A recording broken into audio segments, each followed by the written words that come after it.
Category कोणती जरी असली तरी आता हे जे तुम्हाला सर्टिफिकेट दिसतंय एज नॅशनॅलिटी डोमासाईल तर हे सर्वांसाठी कंपल्सरी असतं. ओपनमध्ये EWS मध्ये SEDC मध्ये सर मग आम्हाला लागेल का? विषयच नाही, तुम्हाला काढावंच लागणार आहे. आता हे नेमकं कोणत्या फॉर्मॅटमध्ये असायला पाहिजे, आपल्याला यावर नाव कसं यायला पाहिजे, त्यानंतर यामध्ये बऱ्याचशा कंडिशन आहेत तर त्या नेमक्या कोणकोणत्या, कारण प्रत्येक भागामध्ये हे वेगवेगळ्या टाईपचं मिळतं, वेगवेगळ्या फॉर्मॅटमध्ये असतं. तर त्यामुळं या व्हिडिओला थोडं सविस्तर बघा. जर पालक असाल तर आवर्जून स्किप नका करू, ठीक आहे ना. बघा आता समजा आपण एक जर विचार केला तर सुरुवातीला मी हे जे 1 नंबरचं PDF घेतलेलं आहे तर यावर मराठीमध्ये लिहिलेलं आहे की वय आणि अधिवास. आता जर यावर आपण क्लिक केलं तर हे तुम्हाला पूर्णपणे मराठीमध्ये दिसेल. तर हे यवतमाळ साईडचं आपलं एज नॅशनॅलिटी डोमासाईल सर्टिफिकेट जे आहे तर त्याचा हा फॉर्मॅट आहे आणि हा दिलेला आहे मराठीमध्ये. आता जर आपल्या भागामध्ये मराठीमध्ये जर का मिळत असेल तर याला नंतर पुढे काही अडचण येते का, आता हे व्हिडिओमध्ये आपण मध्ये बघूया.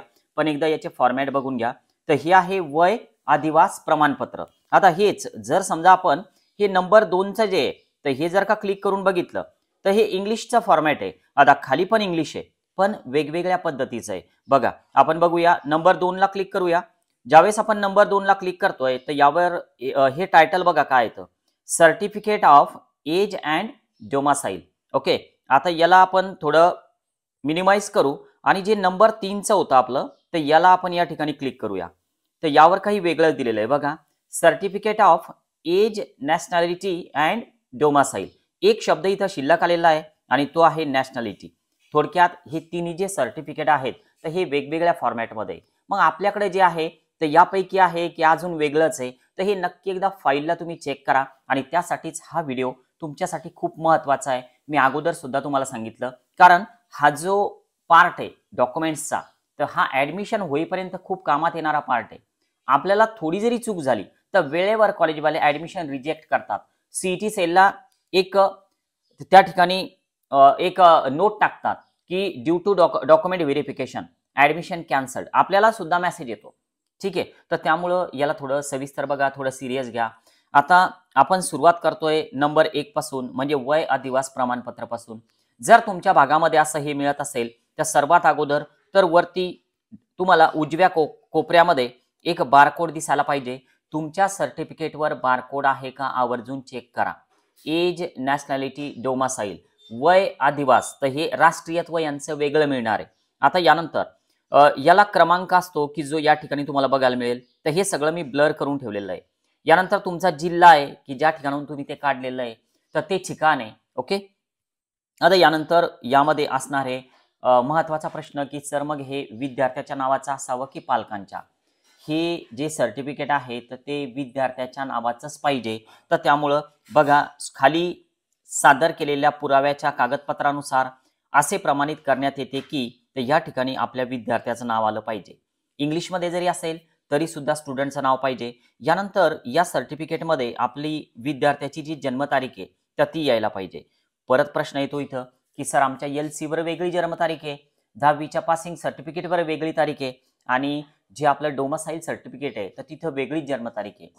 तर ही तुम्हाला चेंज करून घ्यावं लागणार आहे. जर फॉर्मॅट चेंज असेल की जसं की समजा वर्ष अगोदर आहे, नंतर डेट आहे, नंतर मंथ आहे, त्याला काही होत नाही.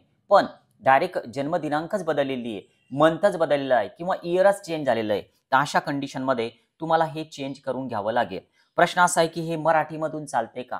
बघा एक आपण सुरुवातीपासून जे व्हिडिओज बनवतोय जिजाऊ अकॅडमीचे, जे काय आहे ना ते क्लिअर मी तुम्हाला सुरुवातीपासून सांगतोय. जवळपास 5 वर्ष झाले, तर त्यामुळे पालकांचा एवढा प्रचंड प्रतिसाद आपल्या जिजाऊ अकॅडमीला आहे. कोणताही हातचा राखीव मी ठेवत नाही, व्हिडिओमधून स्पष्ट बोलतोय. बऱ्याच कॉलेजवाले बेजार करतात, त्रास देतात.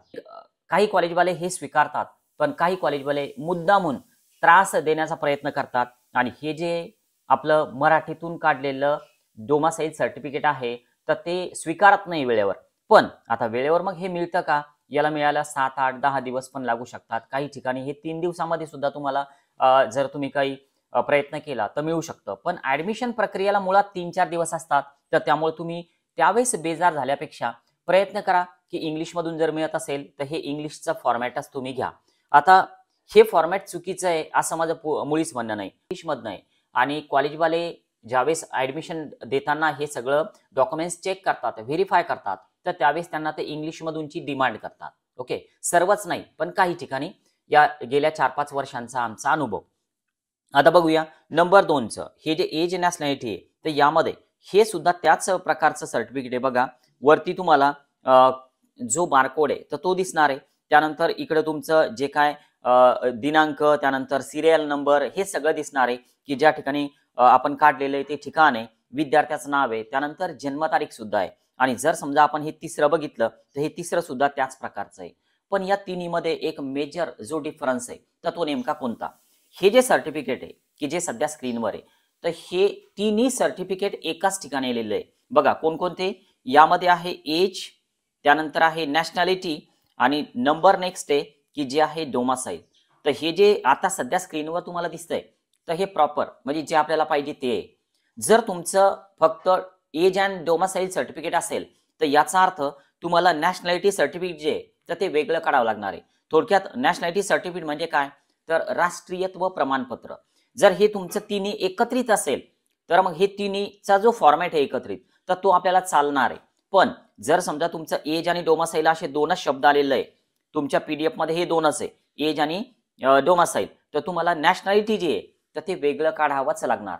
जर तुमच्याकडं मराठीतलं सर्टिफिकेट आहे वय आदिवास प्रमाणपत्र, तर ते राष्ट्रीयत्व तुम्हाला वेगळं घ्यावं लागणार आहे. तर हे तुम्हाला आतापासून थोडं लक्षात ठेवायचं आहे. यामध्ये नेमका अजून कोणकोणत्या गोष्टी आपल्याला चेक करायच्या?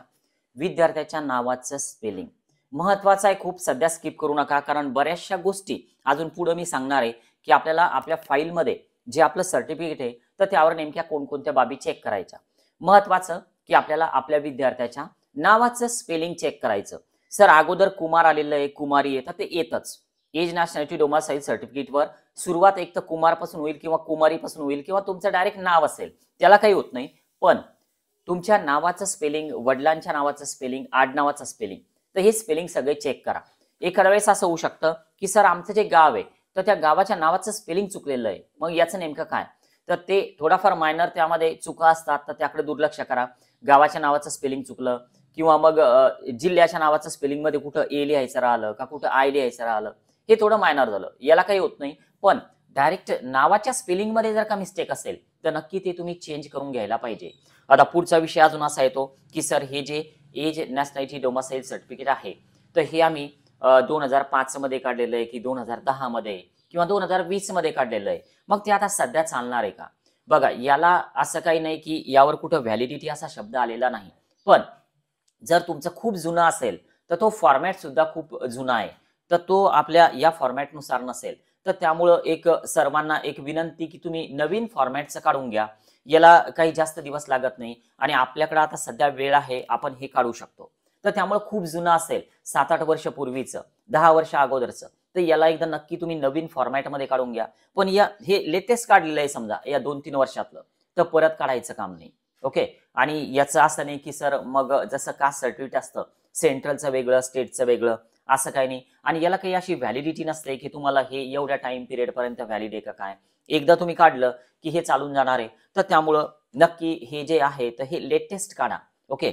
आता या व्यतिरिक्त यावर अजून काही तुमचा जर क्वेश्चन असेल तर नक्की मला कमेंट बॉक्समध्ये सांगा, त्याला मी रिप्लाय करतो. आता यावर अजून नेमकं चेक आपल्याला काय करायचं?